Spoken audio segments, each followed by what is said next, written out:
Hi up, welcome to another Rambo Man X video. Today I'm doing a bit of a different one that I usually do. Sort of an unboxing video and a setup of a British Army mosquito net cot tent without the base. I got it really cheap on eBay. I think they were selling it for maybe about £20 with delivery or something like that. I put a few offers in, I ended up getting it for like £13.75 I think, which I thought, can't go wrong for that, can you? Even if it's just for a bit of fun to make a video and show you. I've seen reviews of it before and apparently it's like a really, I mean it's military, so really robust, quite heavy for what it is, to be honest. But yeah, I suppose I'm quite excited about it. It's just really cool military gear. I love military gear. Alright, let's get it open.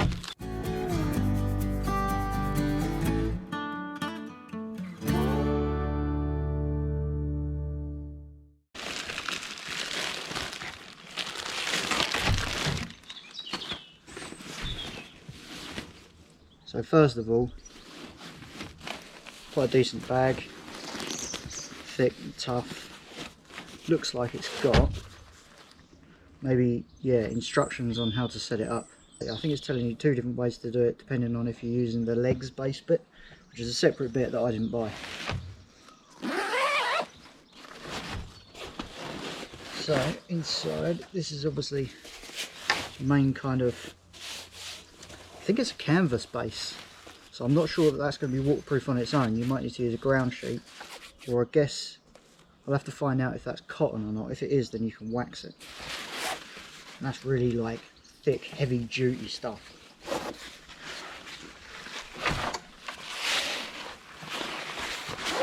So this is grade 1 used. Most military gear comes in different grades. Grade 1 means it's used, but not too much. Still in perfectly good condition. This looks in really good condition.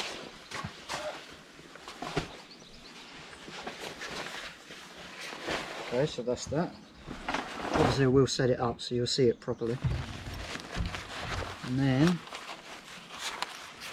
so this is like a compartment within the bag, where it's got poles. You could strip away a bit of weight by taking away these bags, I suppose. And I think they're either plastic or fiberglass. They feel quite thick and tough. And then they've included some pegs, and I know a lot of the time when people bought this, it doesn't come with these original pegs. They're obviously, again, military, sturdy, solid, but heavy. And I've got 5 included in there. Not sure how many it comes with when it's brand new. I doubt it's 5, but maybe. And that's it. So let's get it set up.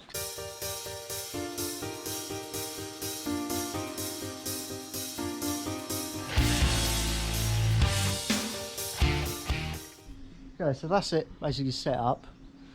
Was a few awkward moments where the poles just kept, you know, detaching, the sections kept detaching and stuff, because I'll show you closer up on the actual tent.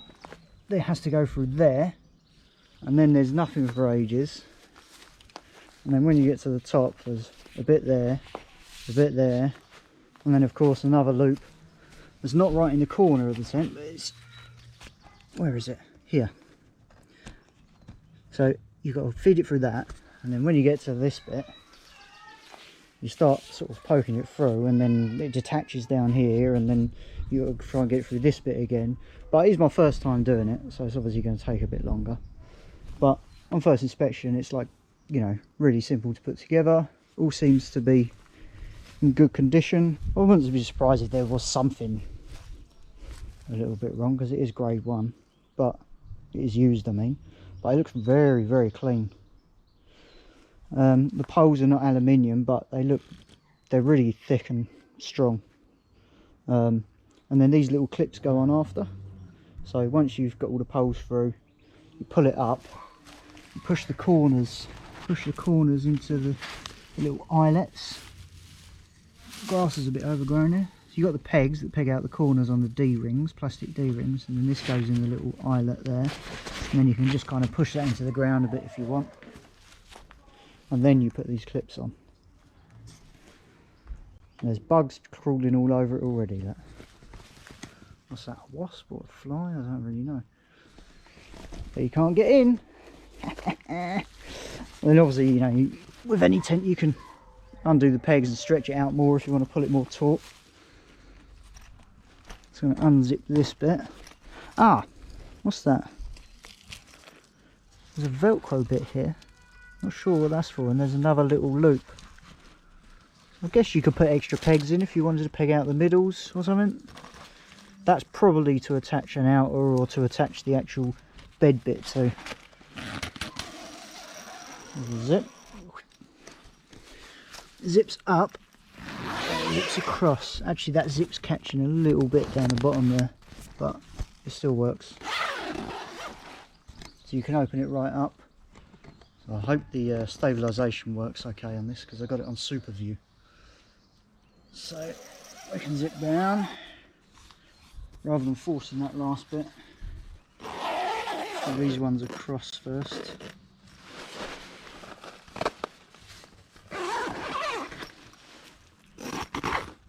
Zip that down, and down here got this kind of Velcro bit just to cover up the zips, I suppose, stop them from undoing so easily.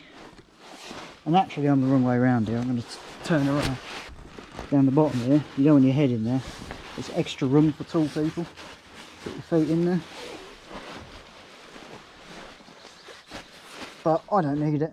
I'm quite short and there's loads of room for me in here. You'll be alright if you're about 6 foot or so. Little pouch down the side there. This is my view. Oh, it's a lovely day again. So up there you've got this little sort of just hanging net pouch, so you could put a light in there. Probably put your phone in there actually. It's really clean.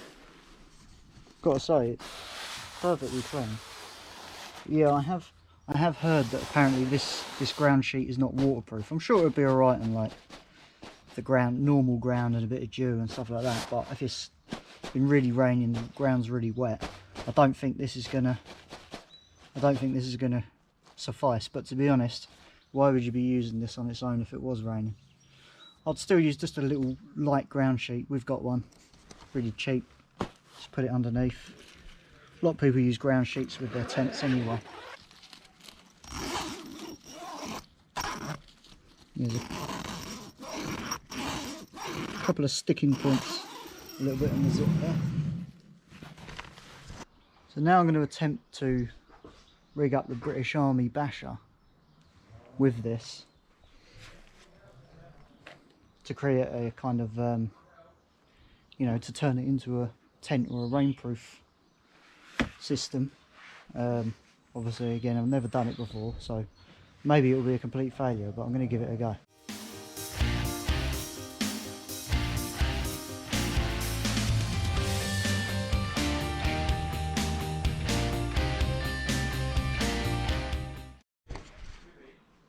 Okay, let's take a look. That is really sketchy.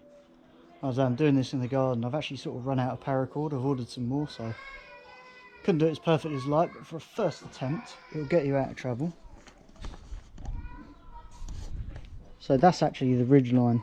It should really be going across that way. I've just, for now, rather than tying new bits on and stuff, I've just pinged that down through the bottom loop to a peg. Same on the other side. Corners are just pegged down to the ground. Then I've just shoved some walking poles in here, which seems to be alright, but if you really want to pull it taut, you want another bit of paracord coming down. Probably use the ridge line for that actually, and then just have a couple of small bits of paracord on here would be the better idea. But I'll certainly get you out of trouble. The only thing is, to get into the door, you're going to have to take this off. If I pull that peg out. So I need to figure out something where I can just easily get into that door. So probably have the walking poles on these corners. I might try that actually. So this whole thing lifts up and then you can just enter. Let's have a go at that. So again, still needs refining. Get you out of trouble, but what I need to do is when I get more paracord, is just attach some hanks of paracord onto every loop. Not just, I've only got them on the 4 corners. So if I put them in the middle as well, you can pin this out. This middle bit could really do with being up here and then paracorded out rather than just pegged in the ground in the middle there. There is these extra bits, but I think if you get that middle one high enough, it'll be alright. And then I've really put this tent around the wrong way. I should have started with all that space there, the door facing that way. But I think I can sneak in here somewhere.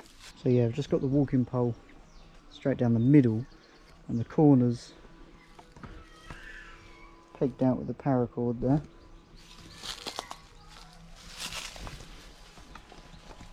So now it's all open at the front where the entrance to the tent is.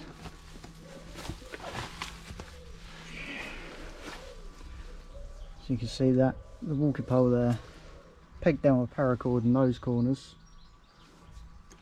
And like I say, this bit is just draped at the moment.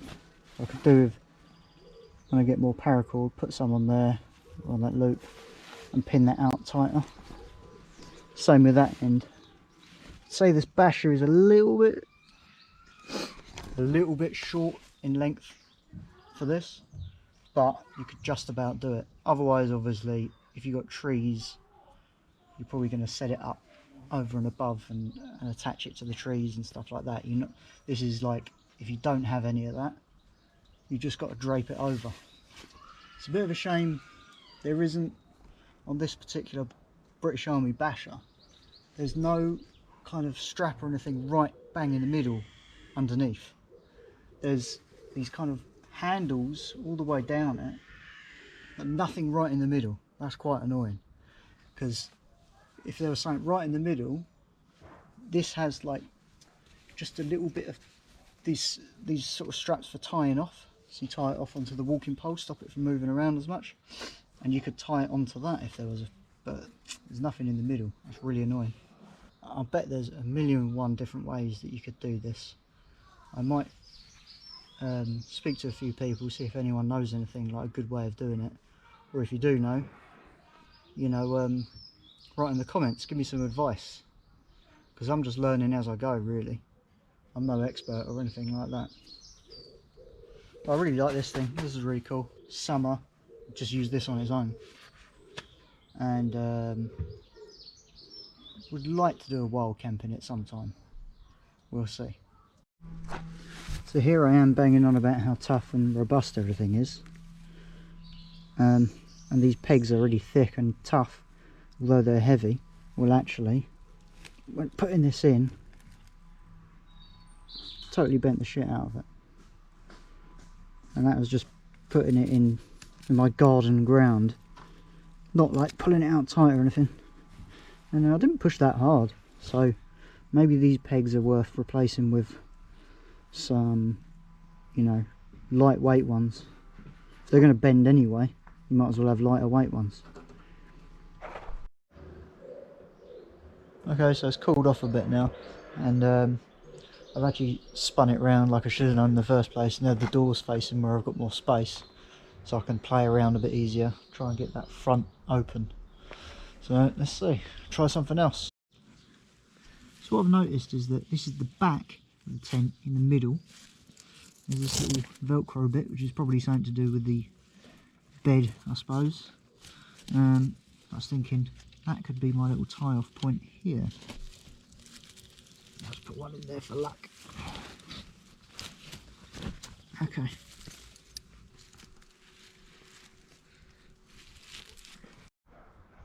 Right, I think we're on to a bit of a winner chicken dinner here. This is more simple than what I've been doing. Like with a lot of things, you overcomplicate it. So I'll try and take you, sort of run you through it. So there it is from the front, nice and open and big. I've showed you a couple of ways that cover it better. You know, in case there's a storm or something, but this is not going to be your best storm shelter anyway. This would be like a nice summer setup, I think. So I'll start around the back anyway. I was trying to pin these corners really far out and everything. Actually, just pin them, keep them closer to here. I could even do it a little bit closer. That has to stay. You want to pin this close to this corner. And then same with the other side. I was just doing it over and over again, making loads of mistakes. And it's just, it needs to be stay close to that. That enables you to get the middle bit and the middle seam in the middle. Well, there has to be, but it's going to be strongest like that. I did have this attached to that little Velcro bit, but then that pulls it off centre, and it's not very good because this lifts up too easy. So that's just basically, like I've said about 5 times already. I want to get more paracord. The solution to pulling that tight and making it really rainproof is to just put a bit of paracord there and bring it down to the ground. You come around the side. That's how it is from the side. And again, if you want to pull that tighter, it's pretty good anyway. Rain's just going to fall off of that. But I would put a bit of paracord there, pin it down, just to keep it a bit more taut. Do the same with the other end. And then around the front here, you've got your walking poles right on the corners and strung down like that. It's a wicked summer setup because you've got the space inside. If you know, you put a little mat down there, or if it's dry, you've got a nice bit of shade. It's almost like a not just a little one-man tent, but it's actually got more shaded space from the sun to sit and chill out and cook or whatever you want to do. Get your little gas cooker in there, just with 2 walking poles. Again, there's always improvements you can do. So if you can find a bit of hazel or something, you can prop that middle up, open it up even more, and then the rain's just going to run down the back, because you might get a bit of puddle in here if you are trying to do this in the rain. The best way, like the ultimate best way to set up bashers, really, to be honest, is just between 2 sticks from the middle, or between 2 trees from the middle ridge line, and then pin the corners down. Simple. What I'm trying to do here is a little bit more turning it into a 2-skin tent kind of thing.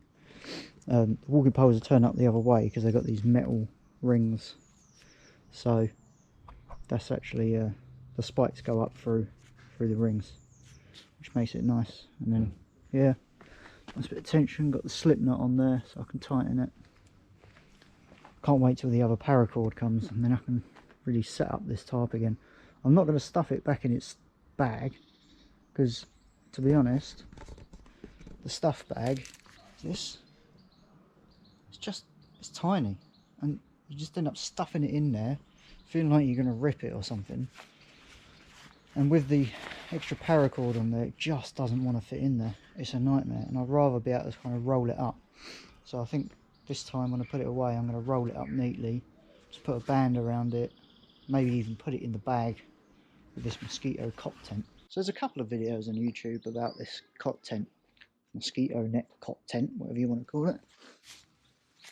But I thought I'd do another one, like I say, setting up with the basher. I've heard a couple of people say if you have the British Army basher and this, you can set them up together and it's brilliant. I've never seen anyone really do it as a proper setup though, so I thought I'd give it a go. If I can do it, you can do it.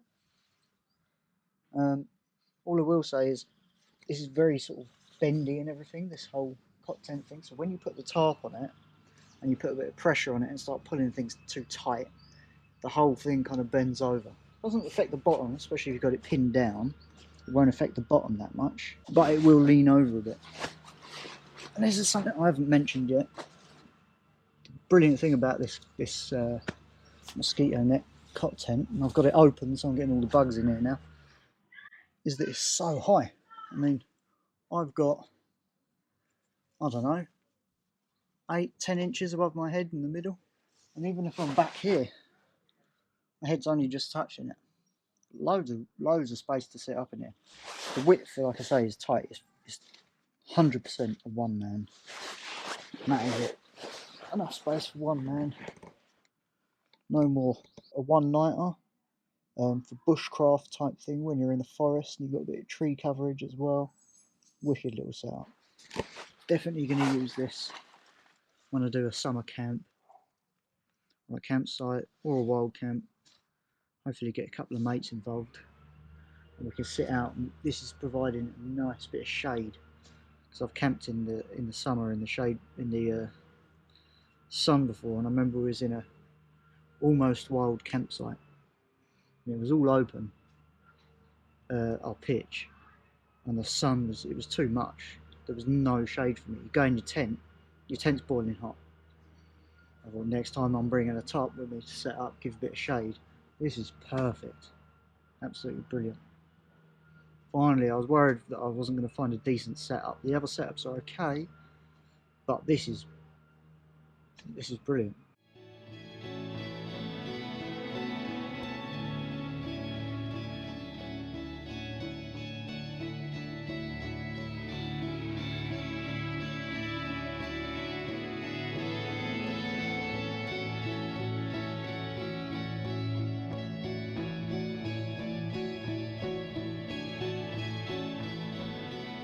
Okay, so just as I was putting this away, I did notice that some of these metal ends were slipping off of the fiberglass poles. So obviously some of the glue had worn out a little bit. Like I say, it is used and it's probably fairly old. I'm going to check the date in a minute, but I've just put some super glue stuff, like pulled it back, put some super glue, put it back on. So just to yeah, just to make sure that they don't come off in use. With pressure they'd stay on anyway, but you know, when you get sort of military surplus used stuff, sometimes you have to make these little repairs. Just reading the instructions here, I kind of whizzed through these, but the thing I did wrong putting it up, it says to insert the rods diagonally through the top sleeves of the mosquito net, then do basically the bottom bits. I went through the bottom, then the top, the other top, and then the bottom again. What I should have done is gone through the top ones, the two top ones right in the middle of the tent. So the tent's like that. There's two in the middle, so I should have gone diagonally through them, and then after put it through the end ones and into the eyelets. That would have made it so much easier. But basically, here it actually says JSF 2006, so I believe, and it's got a contract number, so I believe this is from 2006, originally manufactured. It's quite impressive the condition that it is in. There's a couple of little things wrong with it, but nothing major. 2006, this is 13 years old, or sorry, 14 years old. It's still in bloody good condition. Okay, so to finish the video off, I'm just going to weigh a few things so you can see the weight of you know, the different bits and how you could possibly cut the weight down a little bit. This is just the tent pegs bag, and I've just done this, and it's like almost 20 grams just the bag, and that's with the pegs in. So you can see that's 332 grams. The poles in the bag, 6, 7. Just out of interest, I'll do the bag for the poles on its own. About 32 grams. You see I've got a hangy scale thing now. There you go, 1.25 kilos. And here's the main bag all scrunched up, 132 grams.